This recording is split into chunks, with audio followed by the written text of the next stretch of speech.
This is a chocolate bar from the past, and this is the same one today. Same price, smaller size. Nothing changed, except everything did. And this isn't just chocolate. It's happening everywhere, quietly, gradually, almost invisibly. There's a reason behind it, and it's not random. It's tied to money, and a system most people don't even realize is affecting their lives. The scary part? It's been unfolding step by step. So let's break it down, starting from the very beginning. To understand all of this, we need to go way back to the Stone Age. Imagine a skilled hunter who goes out one day and takes down a mammoth. Suddenly, he has more food than he could ever need, enough to feed his entire tribe for months. Sounds like a perfect situation, until winter arrives. Temperatures drop, and now he desperately needs fur to survive. So he does what makes sense. He goes to someone who has plenty of fur and offers meat in exchange. Simple deal, right? Not exactly. The problem is, the person with the fur already has enough meat. He doesn't need any more. Trade fails. Now the hunter is stuck. He hears that someone else in the forest collects apples, so he goes there, hoping to trade meat for apples, then apples for fur. But when he finds the apple gatherer, guess what? That guy doesn't want meat either. He needs firewood. At this point, the hunter is freezing, exhausted, and holding something valuable, yet completely unable to trade it for what he actually needs. This is the core problem of early trade. Value exists, but it doesn't match what others want at the same time. So humans realized something. Trading directly like this is inefficient. There needs to be something that represents value, something everyone agrees on to make exchange easier. Over time, people experimented. In some places, seashells were used. In others, salt, feathers, even stones. But none of these worked well enough. Some were too common. Others were hard to carry or didn't last. Eventually, humanity figured out what makes something a good store of value. It needed to meet 5 conditions. It had to be scarce, portable, divisible, durable, and uniform. Once you apply these rules, one thing stands out above everything else: gold. And that's where the second phase begins, the gold era. Gold became the standard for trade. It held value, it was trusted, and for a long time, it worked perfectly. But as societies grew and trade expanded, carrying gold everywhere became impractical. It was heavy, risky, and inconvenient. So people came up with a smarter solution: paper receipts backed by gold. These receipts represented ownership of gold stored safely in banks. Instead of carrying metal, you carried paper. That's how modern money began. Back then, if you held a $10 bill, it meant you could go to a bank and exchange it for a specific amount of gold. Money wasn't just paper, it was a claim on something real. And banks couldn't just create money out of nothing. Every dollar printed had to be backed by gold reserves. This kept things stable. Prices didn't fluctuate wildly, and money maintained its value over time. This was the system many older generations lived under, a time when money actually meant something consistent. But behind the scenes, things weren't as stable as they seemed. The United States, which played a central role in the global economy, started facing a major problem. The government needed more money than it had. Military spending, international commitments, and economic expansion required massive funding. But since the dollar was tied to gold, there was a limit. You couldn't just create more money unless you had more gold to back it. To keep up, the U.S. started borrowing more and more from other countries. Over time, the debt grew so large that confidence began to weaken.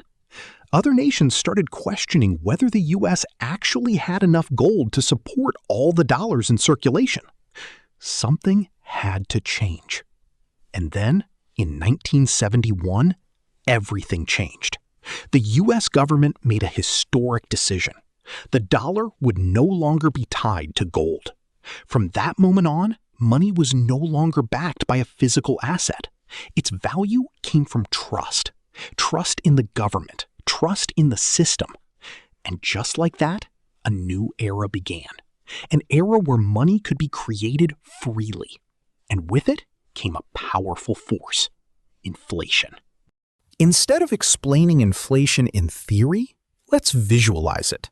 Imagine a small country, the Explain Hub Republic, with just 9 people. There's a bakery producing bread and a juice stand selling drinks. The total money in the system is 600 units, called hub. Prices are stable. Bread costs 10 hub, juice costs 20 hub.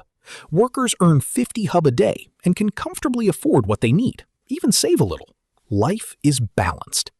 Then something changes. The government decides it needs protection, so it hires 2 guards, but they demand 500 hub each. The problem? The government only has 200 hub, so it does the only thing it can. It creates new money. 800 new hub are printed out of nothing and given to the guards. Now the system shifts. The guards suddenly have far more money than everyone else. They go to the bakery and buy large amounts of bread. Demand spikes instantly.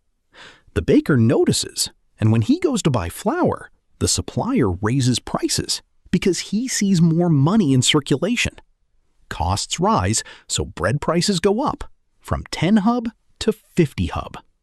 Then the juice seller, facing higher costs too, raises prices from 20 hub to 100 hub. But here's the real problem. The average worker still earns 50 hub per day. Their income didn't change, but prices did. Now their entire salary barely buys a single loaf of bread. They can't afford juice anymore. They can't save. Their work didn't lose effort. It lost value. That's inflation. It doesn't just make things more expensive, it reduces the value of everything you earn. And this isn't just a story. It mirrors what happens in real economies. When governments print money to cover expenses or debt, that money enters the system unevenly. Those closest to it benefit first. Everyone else feels the consequences later, through rising prices and shrinking purchasing power. That's why today, many people struggle to afford basic things. Houses feel unreachable, products shrink while prices stay the same, and assets like gold keep rising in value. It's not random, it's the system responding. So what can be done? One proposed solution emerged in 2008 during a global financial crisis. An unknown individual, using the name Satoshi Nakamoto, introduced a new idea: a digital currency that no government could control. A system where supply is fixed, transparent, and decentralized. That currency was Bitcoin. Unlike traditional money, Bitcoin has a strict limit. Only 21 million coins will ever exist. No one can print more. When it first appeared, thousands of coins could be bought for just a few dollars. Today, a single coin is worth tens of thousands. Its value comes from scarcity and demand, not government decisions. The second solution is more practical: converting money into real assets. Things like gold, real estate, and stocks, assets that can't be created out of thin air. These tend to hold value even when currencies weaken. But the most important solution is personal. No matter what happens to the economy, there is one investment that always holds value: yourself. Your skills, your knowledge, your ability to adapt. These are things no inflation can take away. The more you develop them, the more valuable you become, regardless of economic conditions.